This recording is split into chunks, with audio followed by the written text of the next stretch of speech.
Então tá aí, Luto. vivendo e vencendo o luto. Luto. Olha só a quantidade de temas que estão aí. Ontem eu li, Vou subir você aqui. pode subir aqui, por favor. Eu lerei outra vez hoje, se você Tá aí. subir melhor. Mas aí, tá aí. Opa, Pronto. subiu demais para mim, Braulio. Vai voltar. Tenho que ler aqui no grandão. Você quer para eu conseguir? Deixa eu aumentar até minha página aqui. Tá aqui. Luto, a preparação.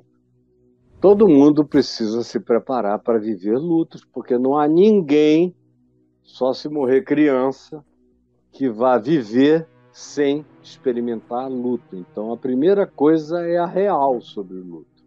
Segundo, o luto impotente, que é quando você assiste alguém morrer sem poder fazer nada, o que já impõe um luto desde o início, como eu conheci com meu filhinho Luiz, que o médico disse, olha, se o senhor tivesse condições de levá-lo daqui para o Rio ou São Paulo em tempo, isso há 44 anos passados, em Manaus não tinha uma incubadora. Então, se o senhor tivesse condições de levar para o Rio, ele sobreviveria. Mas se não tiver condições de levar e ele chegar dentro de 10, 12 horas no Rio, ele vai morrer aqui em Manaus, sem ar. E aí, como o avião para o Rio só saía à noite, muito depois de 12 horas do tempo estabelecido, meu pai e eu ficamos lá. Ele era muito lindo, parece o nosso netinho, Theo, que está com 6 meses, e toda vez que eu olho para ele, eu me lembro do Luizinho. Papai e eu ficamos lá assistindo ele morrer, com a mãozinha pegando na dele. Aquele menino lindo, lindo, lindo, lindo, o mais bonito dos filhos homens que eu já gerei na vida. E até que ele foi parando e parou. E que impotência. É um luto totalmente diferente. Tem gente que fica assim não algumas horas, mas alguns anos. Na total impotência. Você tem que aprender a lidar com isso, porque às vezes as marcas, as revoltas, as angústias no coração da pessoa adoecem esse indivíduo, o luto impotente. Aí tem a morte do Lucas, que não é só como ele morreu, quando ele morreu, é a história que levou até a morte dele. E a história do pós-morte dele, como é que eu, atassalhado, todo rasgado de dor, lidei e lido com a morte de um filho de 22 anos. Depois vem a morte dos pais, que obviamente eu ilustrei mais do que tudo com a morte do meu pai e da minha mãe, mas apliquei isso às orfandades em geral e ao significado disso e a esse tipo de luto, o luto da morte dos pais. Ou o luto como alívio, que vem em quinto lugar, que é quando as pessoas já estão sofrendo há tanto tempo os que cuidam, que a morte do indivíduo é um alívio, e aí gera uma culpa angustiosa nos que se aliviaram naquele luto, porque o tratamento já era tão longo e tão angustioso que a morte se tornou um alívio e as pessoas quase que morrem de culpa por terem se aliviado.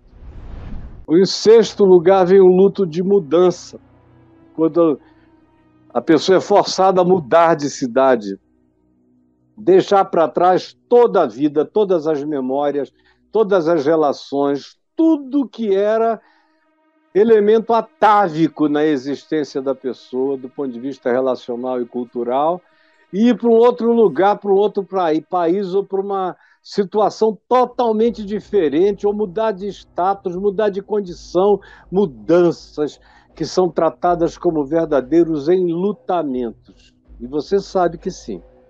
Aí vem o luto de amizades, dói. Eu atendo pessoas até hoje que me procuram com luto de amigos e de amizades que acabaram em traição, em descaso, em rejeição, em ciúme, em trairagem, nas coisas as mais variadas. Aí vem o luto do divórcio, que também, meu Deus, gente honesta e sincera, e que tem filhos especialmente, quando se divorcia, é um luto. Até aquele que pede para sair sofre quando é gente boa. E quando num divórcio não há unanimidade em relação a ele, a parte que não quer, se a parte que quer, sendo composta por gente boa, sofre, imagina a parte que não quer, como se lacera por inteiro, é um horror. Aí vem o luto de pais vivos. E hoje em dia está lotado de gente que experimenta o luto de pais vivos, que pariram, que geraram, mas que abandonaram, como hoje de manhã eu estava vendo, aqui no Rio de Janeiro, um pai preso porque estuprou seu filho homem e sua filha menina. E já estuprava há algum tempo, não foi a primeira vez. Deus. Meu Deus, isso é ter um diabo em casa, não é ter um pai. Isso é pior do que um luto.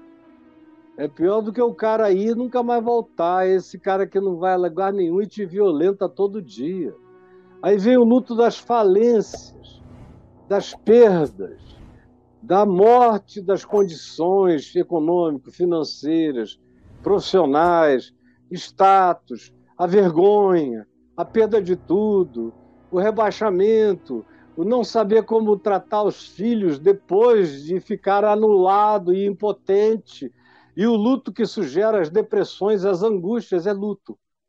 Aí em 11º vem o luto e as perdas tópicas, que são aquelas coisas bem específicas que a gente perde, mas que tinham algum significado para nós e deixam o seu resíduo de enlutamento, que às vezes a gente não consegue nem perceber a profundidade do enraizamento em razão do qual a gente está sofrendo, sem às vezes nem conseguir tematizar o luto. Aí vem a estranheza da morte. Por que as pessoas acham a morte tão estranha? Quando a única coisa certa na Terra é que a gente vai morrer. A única. Eu tenho que estar acostumado com o fato que eu vou morrer. Para mim é natural morrer. Totalmente natural. Então, para mim, qual é a novidade? Morte, para mim, sinceramente, ficou para trás. Porque Paulo disse, tudo é vosso, seja a vida, seja a morte. Então, viver e morrer, porque para mim o viver é Cristo e o morrer é lucro. Então, viver ou morrer dão em Cristo.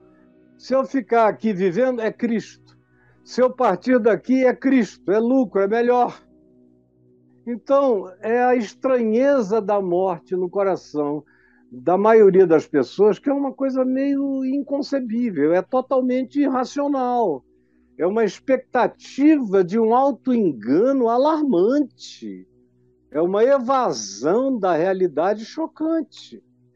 Experimente na mesa da sua casa puxar um assunto de morte, todo mundo isola logo assim, para com isso. Não fala disso não, tá azar.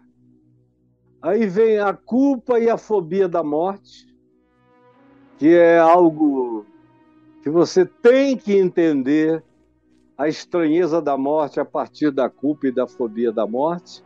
Vem a vida em transcendência, que é o que deveria ocupar a mente, o coração, a fé e a constituição de todos nós. E para quem tiver dúvida, eu ensino a como você tem que fazer para aprender a transcender. Não dá para viver a imanência e a pertinência da vida na história, no espaço-tempo, com graça, com alegria, com força, com resistência, com resiliência, com perseverança, se você antes não aprender a transcender. Então, é isso que eu quero que você aprenda. Você viu a quantidade de temas que preparam você para o resto da sua vida. E esse curso fica com você para o resto da sua vida, é seu. Para você recorrer, ouvir E está tudo amarrado em sequência. Não é como uma fala minha sobre morte aqui respondendo a uma pergunta e acabou. Não, está tudo amarrado, entrelaçado. Vai fechando, você cria um arcabouço. Você fica herdeiro de uma arquitetura de fé e de consciência. Então, luto é para você. Entre aí e pegue o seu.